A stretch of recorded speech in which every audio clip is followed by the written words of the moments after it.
What did the youth of the 1980s have that the youth nowadays don't have? The ability to do really stupid shit and not have to worry about it ending up on the internet. The freedom of going outside and being expected back by dark. With no supervision. The crazy, dangerous, wild shit we got up to. With very little pictorial or video evidence. The fear that when you called a girl you liked her dad might answer. Remembering actual phone numbers carrying change for the payphones. MTV showing actual music videos and learning about the really cool bands through their 120 minutes show. Anonymity. Slamming a landline phone down on someone was just satisfying as foo 3K. It's not just the same with cell phones. A healthy fear of quicksand. Lawn darts. Getting suckered into Columbia House 10 cassettes for $1. Waiting for the moment when photos or mail will arrive. Time and space away from their friends and drama at school without the 24-hour cycle of social media. Porn magazines hidden down by the river.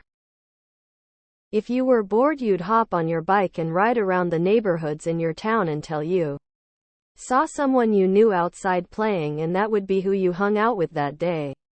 No calling or planning or having parents with you.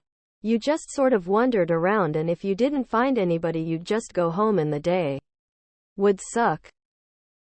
Patience. For the phone to ring. For a song to come on the radio. For a movie to be available at Blockbuster. Independence. I could disappear on my bike for hours without anyone worrying. Adventure. My parents used to let me ride my bike to towns that were miles away. Helicoptering was rare in the 80s. The freedom to go outside and play any day from 3 p.m. to 8 p.m. knowing there would guaranteed be two other kids out ready to play something. It's the worst social change and so under-discussed. I have no idea how to fix it. I think most people felt like they were in a much bigger world with a lot of blissful unknowns. We are much more connected today and very influenced by a lot of underlying technology, whether you realize it or not. There's not much blissful unknowns anymore, and the world seems much smaller and less magical. Worst of all, there's just less hope also that comes with it. It's a sad realization when you can see more of the horizon. The magic fades, and the reality of hopelessness sets in to stay.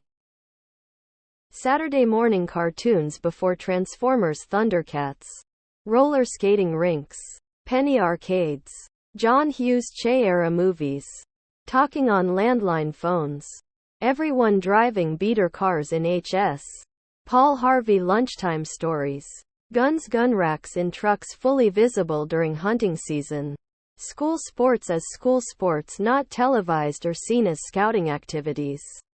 I'm probably romanticizing this, but there seemed to be way less drama, way less need to be a celebrity or getting Warhol's 15.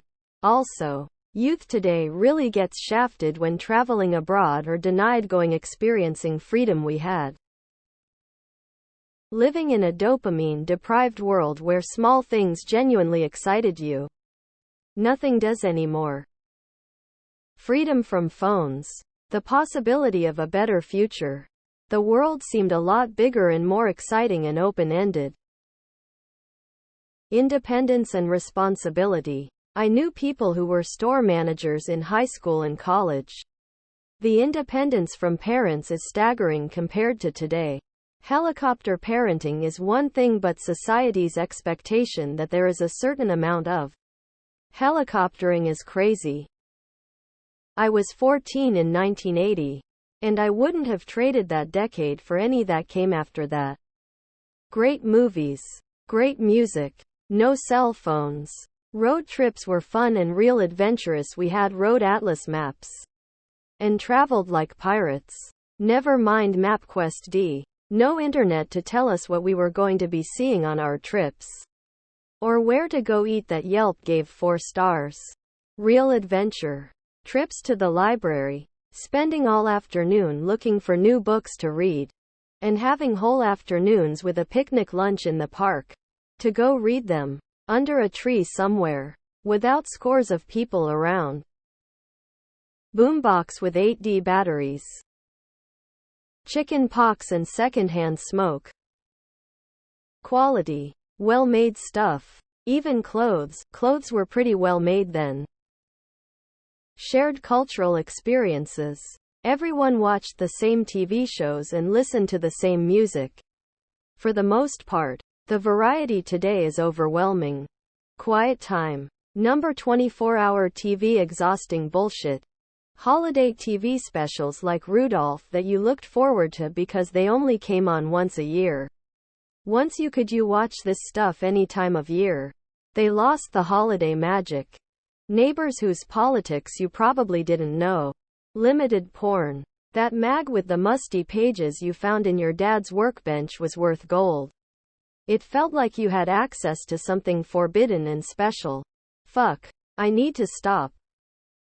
Concerts. We went to a lot of concerts.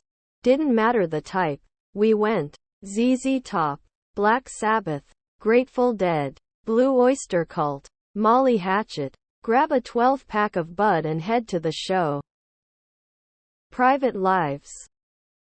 A group of neighborhood kids that all hung out together and all watched out for each other.